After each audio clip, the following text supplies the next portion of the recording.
कृष्णा। फिर से सबका एक बार स्वागत है आज की श्रीमद् भागवतम की कक्षा में।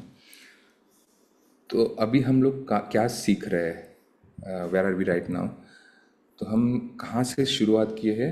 शुरुआत किए थे हम 10 प्रचेताओं से, है ना। 10 प्रचेताओं को जो जब भगवान शिव जी ने ज्ञान दिया तो भगवान की भक्ति उनको बहुत सुंदर रूप से भगवान शिव ने ज्ञान दिया, तो जिससे वो भक्ति शुरुआत की। तो उसके बाद क्या हुआ, तो ऐसे देखा जाता है वास्तविकता में कि जब कोई भक्त बहुत अच्छे से भक्ति करने लगता है ना, तो दूसरे जो वरिष्ठ भक्त रहते हैं उनको देखकर, अगर उनके जैसे फैमिली है, अगर वो भक्ति में नहीं है तो उनको उन पे दया आती है, दया आ जाती है। तो यहाँ पे नारद मुनि जी जब देखते हैं कि अरे ये 10 प्रचेता जो है इतने सुंदर भक्त है, इतने महान भक्त है, ज़रा देखते हैं इनके पिताजी या इनकी फैमिली कैसे क्या कर रहे हैं, है ना। तो तभी जब वो देखते हैं तो उनको पता चलता है कि अरे महाराज प्राचीन बरी तो पूरे कैसे ना भौतिक कार्य में लगे हुए हैं, यज्ञ कर रहे हैं, कैसे बोलते हैं ना कि all the mundane activities, he is involve in all the mundane activities. तो यहाँ पे बताया गया था कि जो 10 प्रचेता है वो पूरी तरह भगवान से शरणागत थे, है ना। और ये यहाँ पे जब उनके पिताजी को अगर आप देखो तो कम्प्लीटली ऑपोजिट है। तो नारद मुनि जी को बहुत पिटी आता है, जैसे इंग्लिश में एक शब्द है ना pity, he feels pity on the father. तो तभी वो जाते हैं और महाराज प्राचीन परिषद से मिलते हैं। तो जब वो महाराज प्राचीन परिषद से मिलते हैं और वो देखते हैं कि अरे इनके पुत्र जो है इतने एडवांस्ड है और ये जो है पूरी तरह से मंडेन अफेयर्स में लगे हुए हैं, है ना, भौतिक कार्य में लगे हुए हैं। तो वो सोचते हैं कि कैसे इन्हें बताया जाए कि आपको अभी ये सब छोड़ के भगवान की भक्ति शुरू करनी है। तो अगर उनको सीधे सीधे अगर बता दिए कि आप भगवान की भक्ति शुरू कीजिए तो it would have been difficult, right. मतलब वो जो है इतने भौतिक कार्यों में लगे हैं कि उनको वो चीज़ पकड़ने में नहीं आता। तो क्या करता है कि एक सुंदर रूपक कथा के द्वारा उनको समझाने का प्रयास करते हैं। तो यहाँ पे जो है ये कथा जो है महाराज पुरंजन की है। तो मुझे कौन बता सकता है कि महाराज पुरंजन की जो कथा है किसके लिए है? किसके लिए? हिंगुला माता, आप हैंड रेज कर सकते हैं। Hingula Mata ji can probably call out the names and please हाथ उठाए जिनको जवाब देना हो। यस, ओके, आभा माता जी बताएं। हम लोगों के लिए उदाहरण के स्वरूप। करेक्ट।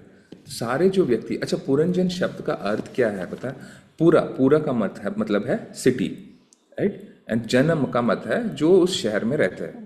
तो वास्तविकता में देखा जाए तो हम सब है जो इस शहर में रहते हैं, है ना, सबके लिए वो कथा है। तो यहाँ पे बताया गया था कि पुरंजन महाराज जो है वो उनके बहुत, जैसे अभी आप सब तो काफ़ी दिनों से श्रीमद् भागवतम और भगवद गीता सब सुनते हुए आ रहे हैं। एक व्यक्ति को और एक जीव को, है ना, मनुष्य शरीर प्राप्त होने के लिए कितना पुण्य कार्य किया होना चाहिए ना पिछले जन्म में। तो ये यहाँ पे भी वही बताया गया है कि जब पुरंजन महाराज है वो एक मनुष्य के शरीर में आए और वो एक ऐसे शहर में रहते हैं जिसके 9 द्वार है। तो अभी ये शहर किसको दर्शाता है? What symbolizes? Yes, Singula Mataji. The body. Yes. Yes, it symbolizes the body. तो इसके 9 द्वार क्या है? 2 आँख, 2 कान, है ना। कौन बता सकते हैं 9 द्वार किसको संबोधित करता है? मैंने आधा ही बताया था कि लोग कंप्लीट। 2 नाक, 1 मुंह, जननेंद्रिय, 1 2 7 हाथ उठाइए ना, सब बोलोगे तो नहीं समझ पाएंगे हम। हाथ उठाइए प्लीज।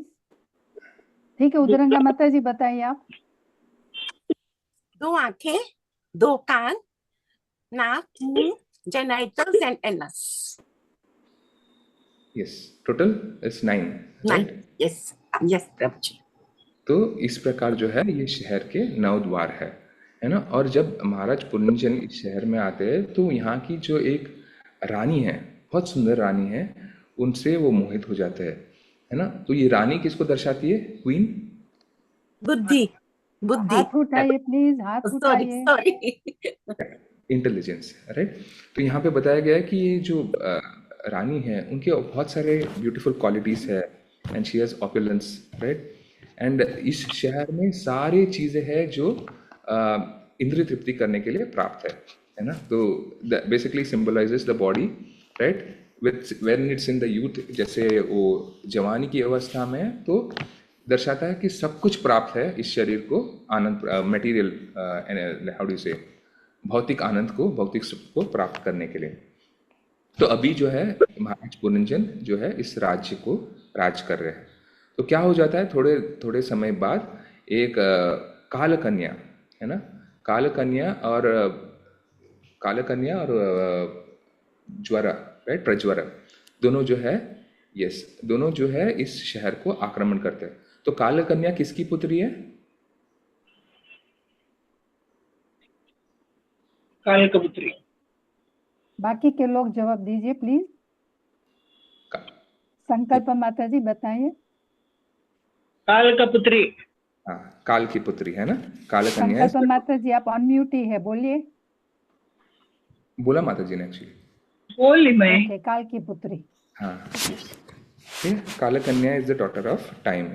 हाँ जी, हाँ जी, सुना सुना। ओके, तो यहाँ पे कैसे देखा जाता है ना कि सिर्फ पुरंजन, महाराज पुरंजन ही नहीं है, बल्कि उनके शहर में कितने लोग हैं सबके ऊपर आक्रमण किया जाता है ना। और एक खास बात जो है एक काल कन्या की, तो किस प्रकार वो आक्रमण करती है, वो आक्रमण करती है सबको आलिंगन करके, है ना। She embraces everyone and attacks. So that's a, how do you say, strange way of attacking, right? And nobody is spared, everyone is getting attacked.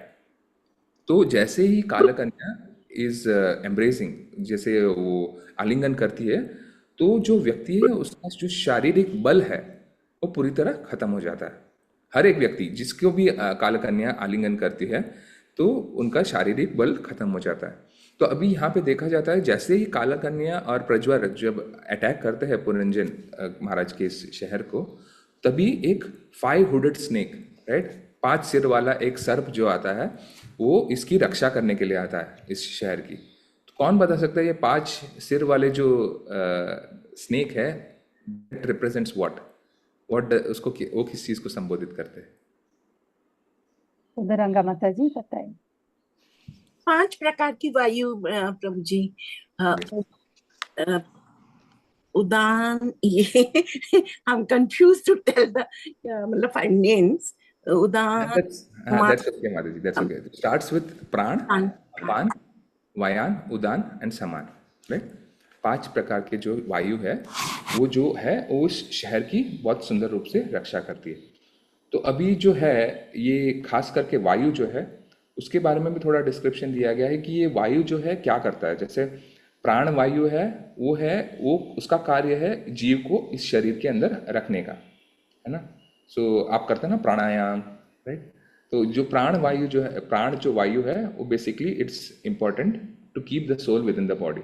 और अपान वायु क्या होता है? अपान वायु इसके लिए इस्तेमाल होता है कि आपके जो शरीर के अंदर जो गंदगी है उसको सब बाहर निकालने के लिए। So everything that is unwanted, आपके शरीर के अंदर जो बुरे मतलब खराब चीज है उसको सब बाहर निकालने का कार्य जो है अपान वायु करता है। उसी प्रकार जो है बाकी के 3 वायु भी है, अलग अलग कार्य करते हैं। जैसे आपका नर्वस सिस्टम अगर संभालना है तो उसके लिए एक वायु है ना। तो आप कभी कभी सुनते हो ना आयुर्वेदिक डॉक्टर से आपके वायु में कुछ प्रॉब्लम है ना, शरीर के वायु में कुछ तकलीफ है करके बताते हैं ना।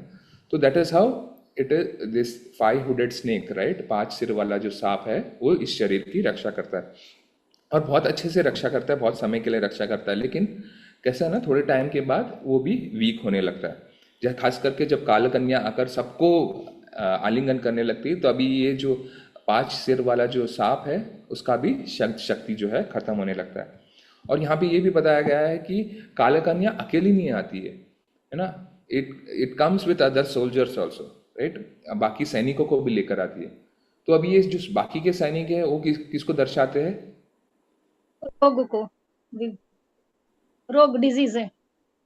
Okay, yes, diseases, right. कभी कभी आप देख सकते हैं कि खास करके जरा के साथ कैसा आता है ना कि घुटनों का दर्द आया, बैक का पेन आया, all this small small problems automatically comes with old age, है ना। जरा के साथ ये सारे चीजें आती है। तो ये जो है बाकी के सोल्जर्स है, जैसे सैनिक है।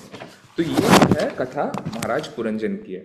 और एंडिंग में अगर आप देखें तो इसमें महाराज पुरंजन ये जो राज्य है इसमें सबको ये जो है जरा ग्रसित करती है ना, सबका आलिंगन करती है और एट द एंड जब अंत में सबकी मृत्यु हो जाती है ना। तो ये खास करके दर्शाता है।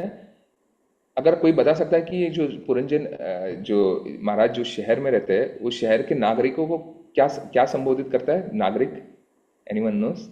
The citizens of this city, what do they symbolise? किसको संबोधित करते हैं? अगर शहर आपका शरीर है तो उधर के उसके सिटीजन्स कौन हो गए? प्रभु जी, the different faculties of the body. Yes, it's like the faculties, the organs, right?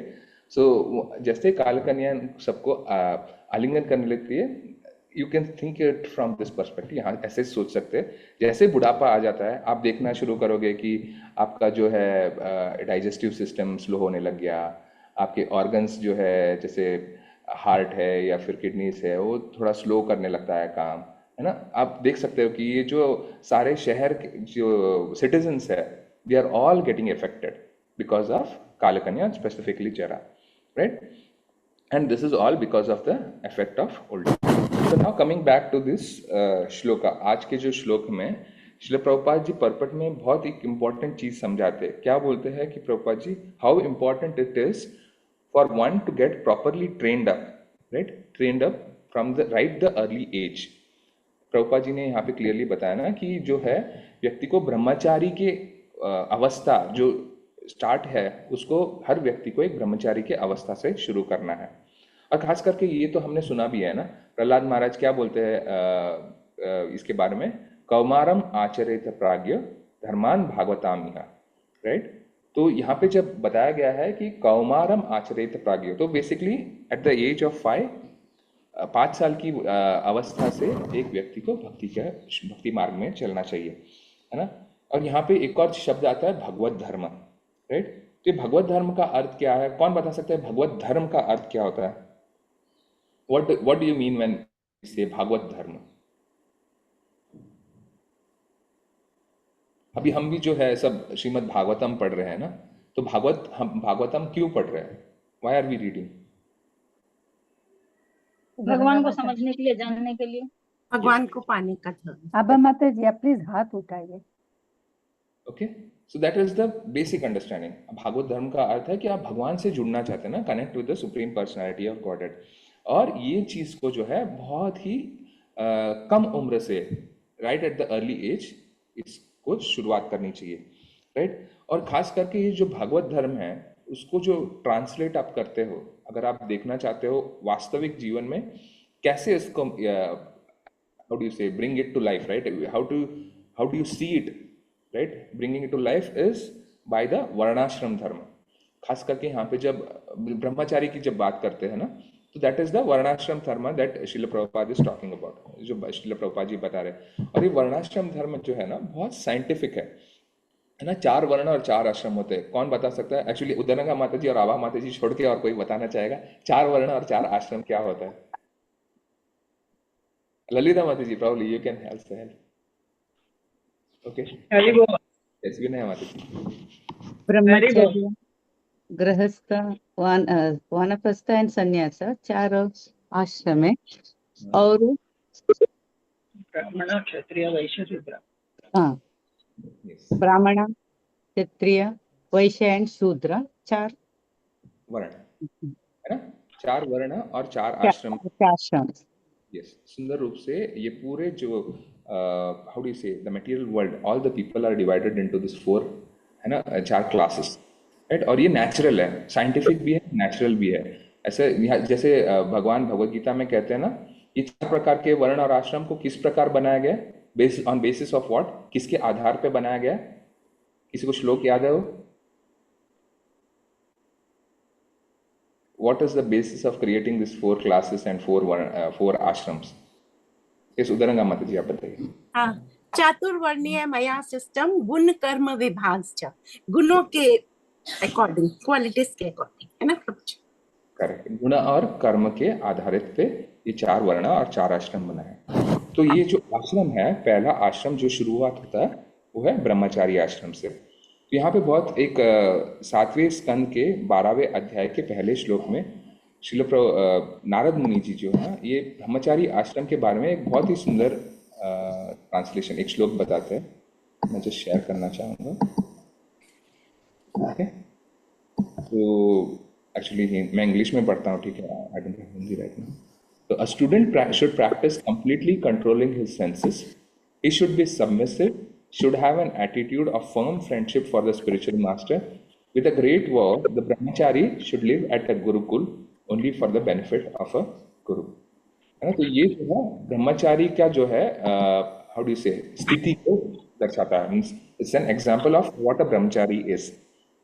तो यहाँ पे अगर प्रश्न आएगा ना कि आप ट्रेनिंग की बात कर रहे हो तो क्या सीखेगा ब्रह्मचारी, गुरु के पास जाके उनको क्या सीखना चाहिए? तो यहाँ पे एक ये भी आता है श्लोक, ब्रह्म आचरति इति ब्रह्मचारी, है ना। तो ब्रह्मचारी का जो कार्य है वो ब्रह्म को जानना है। तो अब जब हम यहाँ पे सब बैठे हैं और हम जानते इस ब्रह्म के बारे में, अगर हम सब जानते तो ब्रह्म का अर्थ क्या है? कौन बता सकता है? What is the meaning of this ब्रह्म? भगवान।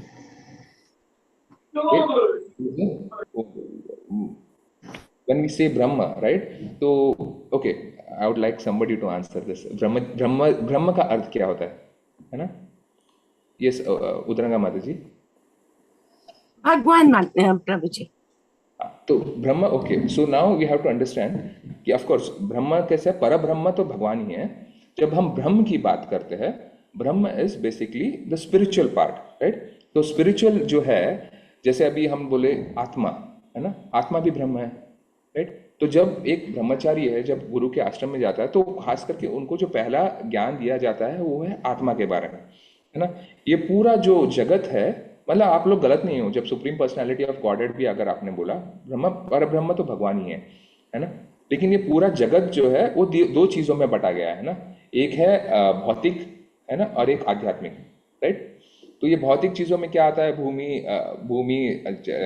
General, what is the 5 elements, right?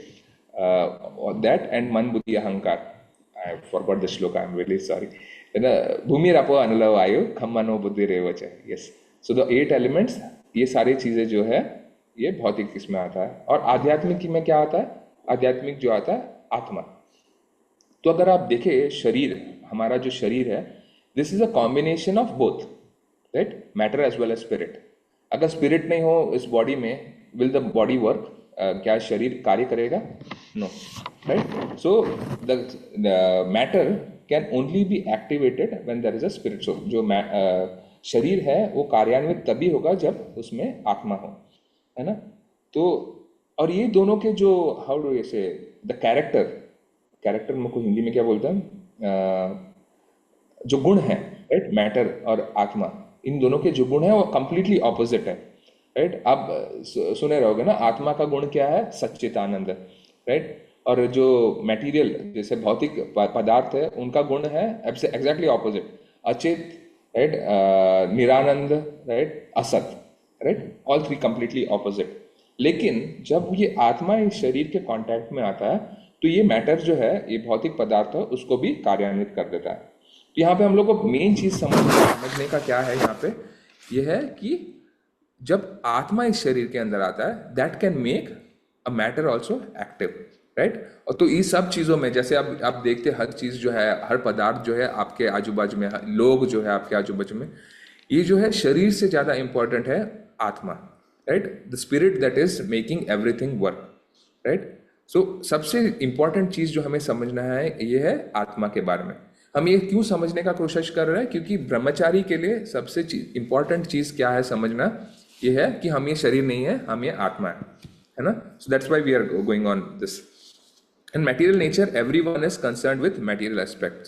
तो अगर आप भौतिक जगत में देखो अभी आज के युग में, तो सारे जो व्यक्ति है, जितने भी लोग हैं, ये सारे जो है भौतिक चीजों में ही फंसे हुए हैं। कोई सोचता नहीं कि हम जो है शरीर नहीं है, हम आत्मा है ना। लास्ट वीक क्या हम लोग लास्ट वीक ही कवर किया था ना, कि जब युधिष्ठिर महाराज को यक्ष प्रश्न करते हैं तो क्या बोलते हैं Yudhishthira Maharaj? What is the most astonishing thing, right, that you have seen? Yaksha प्रश्न करते हैं ना, तो युधिष्ठिर महाराज क्या बोलते हैं उनको? सब जानते हैं कि मृत्यु एक दिन आनी है, लेकिन कोई तैयारी में नहीं रहता है यस, उसके लिए। करेक्ट। मतलब सबको पता है कि एक दिन हमारी मृत्यु आनी है ना, सबको पता है। ऐसे तो कोई नहीं है कि जो हमेशा के लिए जीने वाला है ना, तो सबको पता है मृत्यु आने वाली है। इनफैक्ट देते भी है, कभी कभी बोलते हैं ना स्मशान वैराग्य। लोग जब लोगों को स्मशान तक लेकर जाते हैं, शरीर को जब स्मशान तक लेकर जाते हैं, तब तक उनको वैराग्य रहता है। जैसे ही बाहर आते हैं बोलते हैं अरे नहीं, मैं तो नहीं मरने वाला, मैं तो हमेशा रहूंगा, है ना। तो ये जो है, आप अगर खास करके भौतिक जगत में अगर आप मटेरियलिस्टिक पर्सन, जो भौतिकवादी व्यक्ति को अगर देखो, तो अगर उसके पास जरा आती भी है तो उस जरा को वो how do say tries to negate it with using all the products, right. वो कोशिश करेगा कि मैं कितना जवान रह सकूं, राइट। लेकिन जब एक डिवोटी के पास बुढ़ापा आता है तो उनका मानसिकता कंप्लीटली डिफरेंट रहता है, खास करके जब वो व्यक्ति ने काफी सालों तक भक्ति की है। यहाँ पे श्रील प्रभुपाद एक और चीज़ बोलते हैं कि वो टाइम पे जब श्रील प्रभुपाद जी थे, वो टाइम पे एक जो साइंटिस्ट है ना, वो एक संशोधन करने का कोशिश कर रहे थे एंटी मैटर, जो मैटर नहीं है। अगर आपने सुना हो एंटी मैटर, ऐसे जो हर मैटर को कार्यान्वित कर सकता है।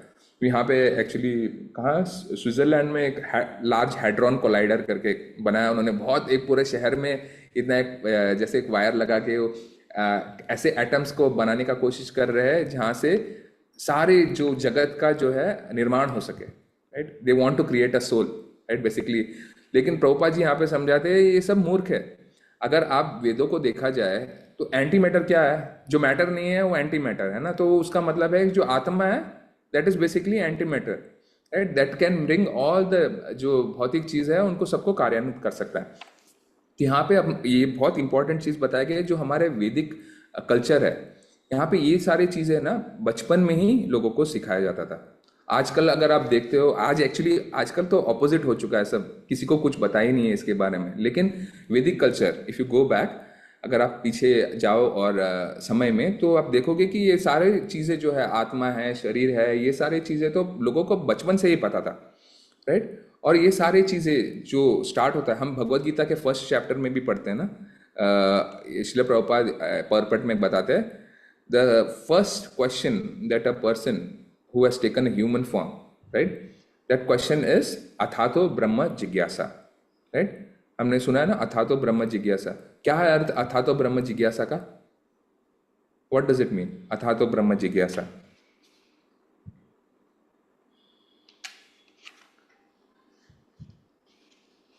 anyone what this अभी हमने एक्चुअली डिस्कस किया ना ब्रह्म जिज्ञासा, right। now that you have taken human birth, inquire about who you are, right, what is the soul, who is the spirit, who is the supreme personality of Godhead, all these questions, ये जो सारे प्रश्न हैं वो अथातो ब्रह्म जिज्ञासा में आता है ना। तो आप प्रश्न पूछ सकते हो, अरे इतना क्या खासियत है ह्यूमन लाइफ में, ऐसे क्या खासियत है कि आप बोलो कि आपको मनुष्य के शरीर में ये सारे प्रश्न पूछने चाहिए, राइट। यहाँ पे वो भी बताया गया है कि देखो मनुष्य के शरीर में जो चेतना है, राइट, वो चेतना बहुत खास है मनुष्य के शरीर में। क्यों? क्योंकि भले ही जो शरीर जो है एक लिमिटेड है, लिमिटेड को हिंदी में क्या बोलते हैं माता जी, आपको याद है? लिमिटेड, सीमित है, राइट। जैसे आपका शरीर और ये जो चेतना सीमित है, लेकिन ये जो चेतना है उसको लेके आप एक असीमित भगवान को समझने को कोशिश कर सकते हो और समझ भी सकते हो। That is only possible in human form of life, और कोई योनि में ये संभव नहीं है ना। तो यहाँ पे वही बताया गया है। तो जैसे ही व्यक्ति जैसे ह्यूमन बॉडी लेता है ना, एक आत्मा, तो उसका सबसे पहला कार्य है कि inquire about the spiritual life, and therefore it is the start of the human life, right. जैसे ही व्यक्ति जन्म लेता है, कुछ वर्ष हो जाते हैं, तो उनको ब्रह्मचारी के अवस्था में एंटर करना चाहिए। तो ये ब्रह्मचारी का जो एंड पॉइंट है, जैसे अब ब्रह्मचारी बन गया है ना, ब्रह्म आचरिति थी ब्रह्मचारी, राइट। तो इवेंचुअली जब वो ब्रह्म की कोशिश करेगा, तो अभी कैसे ना ब्रह्मचारी से वो ब्राह्मण भी बन सकता है। क्या ब्राह्मण का डेफिनेशन क्या है? ब्रह्म जानेति इति ब्राह्मण, right. When a person understand, ब्रह्म जो समझने का प्रयास करता है और वो समझ में आता है उसे, तो वो उसको कहा जाता है कि वो ब्राह्मण है। तो ये जो कार्य है बहुत ही यंग एज में शुरू करना चाहिए। यहाँ पे प्रभुपाद जी समझा रहे हैं, यहाँ पे process begins at a very young age under the guidance of a self realize soul. तो यहाँ पे ये प्रभुपाद जी ये बहुत इंपॉर्टेंट पॉइंट बताते हैं कि जो ये ज्ञान प्राप्त करने का मार्ग है ये अपने से नहीं होता, खुद की शक्ति से नहीं हो सकता। कैसे हो सकता है? अगर आप एक गुरु के शरण में जाते हो, है ना। तो गुरु के शरण में जाते हो, यहाँ पे एक श्लोक आता है ना भगवद गीता में, ज्ञानिनस तत्व दर्शन। तो दर्शन का जो शब्द है उसका अर्थ है कि ये दर्शन ये नहीं है जो हम अपने आंखों से परसीव करते हैं, है ना। दैट इज नॉट व्हाट दर्शन यहाँ पे बताया गया। दर्शन का अर्थ ये है कि जब आप एक सेल्फ रियलाइज सोल, जब एक गुरु के शरण में जाते हो और वो जब आपको ज्ञान देंगे तो आपको जो है आपके हृदय में realisations, right, realisations in Hindi is called, sorry आज मेरा हिंदी का थोड़ा प्रॉब्लम चल रहा है। Realisation in Hindi, any idea what is it called? साक्षात्कार, सॉरी, या साक्षात्कार, राइट। साक्षात्कार होने लगता है आपके हृदय में। तो आप तभी जब आपके अंदर आपके हृदय में ये साक्षात्कार आपको होगी तभी आप भगवान को स्वयं देख सकते हो। It's not like via your material eyes, right. तो यहाँ पे वो भी बताया गया उपदेक्षन्ति। तो ये श्लोक का कौन सा है, कौन बता सकता है भगवद गीता में कौन सा श्लोक है? 4.34। तत्विधि प्रणिपातेन परिप्रश्नेन सेव्या उपदेशयन्ति ते ज्ञानम ज्ञानिन स तत्वदर्शिनः। माता जी अगर आपके पास भगवद गीता है तो उसका आप ट्रांसलेशन भी पढ़ सकते हैं। हाँ, यस प्रभु जी। 4.34।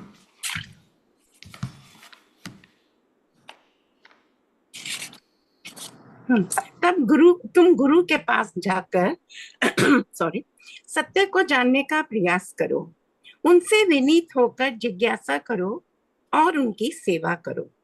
स्वरूप सिद्ध व्यक्ति तुम्हें ज्ञान प्रदान कर सकते हैं क्योंकि उन्होंने सत्य का दर्शन किया है। यस, तो यहाँ पे कैसे बताया गया ना, स्वरूप सिद्ध व्यक्ति आपको भगवान का ज्ञान दे सकते हैं क्योंकि उन्होंने भगवान का दर्शन किया है, राइट। तो यहाँ पे दो चीजें क्या करने के लिए बोले, जब कोई व्यक्ति गुरु के पास जाते हैं तो दो चीजें करना है। क्या है वो दो चीजें? पहले स्टार्टिंग में आता है जिज्ञासा और सेवा। प्रणिपातेन परिप्रश्नेन, right. Inquire and submissive. Yes, right. So you have to inquire and you have to be submissive. You have to be submissive and then inquire, right. तो भगवान कृष्ण जो है उन्होंने ये प्रोसेस दिया है। तो और ये सारे अगर करना है तो सबसे पहले you have to give up your sense of pride, vanity, false ego, right. And you have to fall at the feet of the Guru and ask, inquire submissively with all sincerity, right, and serve him. That is the only way. Sorry, मैं English में कर रहा था। तो अगर आप गुरु के पास जाते हैं तो आपको उनके चरणों में पढ़ना चाहिए, उनसे प्रार्थना करना चाहिए, है ना, उनसे जिज्ञासा करना चाहिए, राइट। वही एक मेथड है भगवान को प्राप्त करने का, भगवान को जानने का, राइट। ओके, सो यहाँ पे actually knowledge is not mental और इंटेलेक्चुअल और memory, it is realisation, right.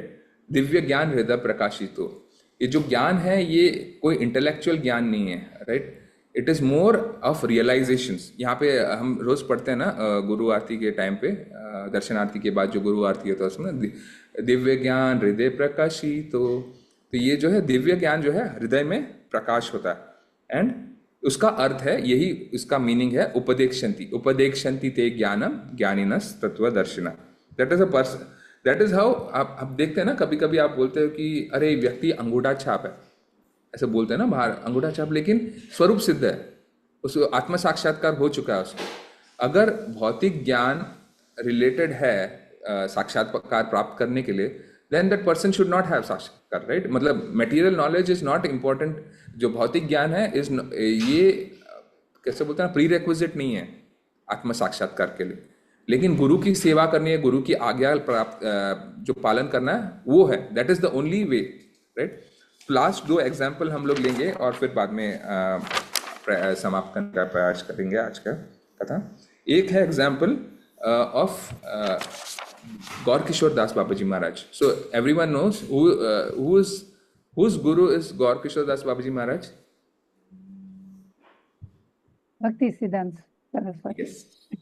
Bhakti Siddhanta Saraswati Thakur, है ना। तो यहाँ पे बताया गया है कि जो भक्ति सिद्धांत सरस्वती ठाकुर जो है, he is a very learned, बहुत मतलब भौतिक दृष्टि से भी बहुत पढ़े हुए हैं, as in he used to be called a scholar, right, Bhakti Siddhanta. तो ऐसे बताया गया है। और गौर किशोर दास बाबा जी महाराज है, वो लिटरली कैसे ना अंगूठा छाप जैसे बोलते हैं ना, पढ़े लिखे नहीं थे बिल्कुल। तो यहाँ पे वो बताया गया है कि जब भक्ति सिद्धांत सरस्वती ठाकुर जी को एक गुरु के आश्रय में जाना था, तो बहुत सबमिसिवली वो अपने पिताजी के पास जाते हैं। उनके पिताजी कौन है? भक्ति सिद्धांत सरस्वती ठाकुर जी के पिताजी भक्ति विनोद भक्ति विनोद ठाकुर। भक्ति विनोद ठाकुर, राइट। तो जब वो सबमिसिवली जाते हैं भक्ति विनोद ठाकुर जी के पास, तो भक्ति विनोद ठाकुर जी है जो उनको डायरेक्ट करते हैं कि नहीं, आप है ना इनसे इनिशिएशन लीजिए। किनसे? गौर किशोर दास बाबा जी महाराज। क्योंकि उनको पता है कि सेल्फ रियलाइजेशन, आत्म साक्षात्कार का ज्ञान आपको किससे प्राप्त करना है। ये इट डज नॉट मैटर आपका मटेरियल क्वालिफिकेशन क्या है, राइट। अब जरूरी नहीं है कि अगर आप पीएचडी हो तो आपके गुरु भी पीएचडी होने चाहिए, because material qualification does not matter आत्म साक्षात्कार के लिए। So this is how even Bhakti Vinod Thakur he pointed out, right, that Bhakti Siddhanta Saraswati Thakur should go and take initiation from Bhakti Gaur Kishor Das Baba ji महाराज। और दूसरा एग्जाम्पल एक यहाँ पे आता है जो आपने मोस्टली तो सुना ही रहेगा। जब चैतन्य महाप्रभु साउथ इंडिया के टूर में थे, दक्षिण भारत के यात्रा में थे, तब वो जब श्रीरंगम मंदिर के बाहर आते हैं तो वो देखते हैं एक ब्राह्मण जो है, जो भगवत गीता को हाथ में पकड़ के रो रहा था, बहुत जोर जोर से रो रहा था, है ना। तो और बाकी के ब्राह्मण थे उसका मजाक उड़ा रहे थे, क्योंकि उनको लग रहा था कि ये तो ढोंग कर रहा है ना। क्यों? क्योंकि वो व्यक्ति जो ब्राह्मण था वो बिल्कुल अनपढ़ था, उसको बिल्कुल जैसे पढ़ना बिल्कुल नहीं आता था। तो यहाँ पे जब चैतन्य महाप्रभु उस ब्राह्मण के पास जाते हैं और उसको पूछते कि आप क्यों रो रहे हो, क्या आप बता सकते हो आप क्यों रो रहे हो? तो वो बताता है कि देखो, वैसे तो मेरे गुरु ने बोला है कि आपको ये शास्त्र को पढ़ना चाहिए, भगवत गीता श्रीमद् भागवतम को पढ़ना चाहिए, लेकिन मेरा दुर्भाग्य ये है कि मैं बिल्कुल अनपढ़ हूँ और मेरे को कुछ पढ़ना नहीं आता। लेकिन जब भी मैं ये भगवत गीता अपने हाथ में लेता हूँ तो मुझे समझ में आता है कि भगवान कृष्ण कितने दयालु है ना। हाउ ग्रेट इज ही कि उन्होंने अपने मित्र के लिए एक सारथी बन गए और अपने एक भक्तों की सेवा में लग जाते हैं, है ना। सिर्फ भक्त हो, उनको कोई क्वालिफिकेशन नहीं है भक्त का, लेकिन वो भक्त की सेवा में लग जाते हैं। तो तभी चैतन्य महाप्रभु समझाते हैं, देखो वास्तविकता में जो भगवत गीता ज्ञान है ना, वो आप ही ने समझा है, right. That is the essence of Bhagavad Gita, that कि जरूरी नहीं है कि आपने पूरे 700 श्लोक भगवत गीता के पढ़ लिए और रट चुके हो, है ना, जैसे you know it by heart. But if you do not know, अगर आपको उसका एसेंस ही नहीं बताया भगवत गीता का, तो उसका जैसे it has no meaning, right. तो यहाँ पे श्रील प्रभुपाद जी लास्ट एक पॉइंट में बता के यहाँ पे संपन्न करूंगा कि Srila Prabhupada says that it does not matter if spiritual life does not begin at the start, right. Whenever you come across, right, आप जब भी भक्ति के, जैसे यहाँ पे बताया गया है कि जरूरी नहीं है कि आपको अपने जीवन के शुरुआत में ही भक्ति शुरू करनी है। आपको जैसा ही मौका प्राप्त हो, किसी भी स्थिति में, कोई भी एज में आपको भक्ति करने का मौका प्राप्त हो, आपको ले लेना चाहिए, right. And it is never too late. भक्ति शुरू करने के लिए कोई भी जैसे लेट नहीं है ना। At any point of time anyone can start भक्ति। इनफैक्ट मैं एक प्रभुपाद जी का वीडियो देख रहा था, तभी एक डिसाइपल है जो बहुत सारे शिष्य है, वो बैठे रहते हैं बाहर, पूछते हैं कि प्रभुपाद जी हम तो कैसे ये है, फॉरेनर्स है ना, हम लोग म्लेच्छ है लोग हैं, तो हमको कितना टाइम लग जाएगा भगवत धाम जाने के लिए, कितने जन्म लग जाएंगे? तो प्रभुपाद जी बोलते हैं 1 मिनट, राइट। फिर वो थोड़ा बोलते no, not even 1 second, right. He मतलब एम्फसाइजेस, ऐसा जरूरी नहीं है कि आपने इस पॉइंट पे शुरुआत किया तब भी आप भगवान के धाम में पहुंचोगे, नहीं। It is enough, you take 1 शुद्ध नाम, राइट। आप एक शुद्ध नाम ले लो, आपको भगवत धाम में जाने का मौका प्राप्त हो सकता है। So at the end what is the qualification, right, क्या योग्यता है भक्ति को प्राप्त करने के लिए? तो लास्ट एक मैं यहाँ पे श्लोका दिखाऊंगा जहाँ पे परम पूज्य भक्ति चारू स्वामी महाराज जो है वो ये श्लोक को समझाते हैं, and we'll end at that point. So this is from Shri Chaitanya Charitamrita 8.70। खास करके ये जो लाइन है ना, उसके ऊपर हमें ध्यान देना चाहिए। तत्र लौल्यम अपि मूल्यम एकलम। तो यहाँ पे क्या बताया गया? Pure devotional service in Krishna consciousness cannot be had even by pious activities in hundreds and thousands of life. It can be attained only by paying one price, that is intense greed to obtain it. If it is available somewhere, one must purchase it without delay, right? तो lol ये होना चाहिए कि मुझे कितना, मतलब कैसे भी समय पे अगर मुझे भक्ति करने का मौका मिले तो मुझे भक्ति करना है. The greed is the only price that one has to pay, right? So greed, eagerness, practicing with all sincerity. So that is required for one to start his devotional service, not the age, right? So that is what is important. Okay, thank you everyone. So if you have any कोई प्रश्न है तो अभी पूछ सकते हैं. Sorry, थोड़ा delay हो गया माता जी. We went till 9. Right? No worries, it's okay.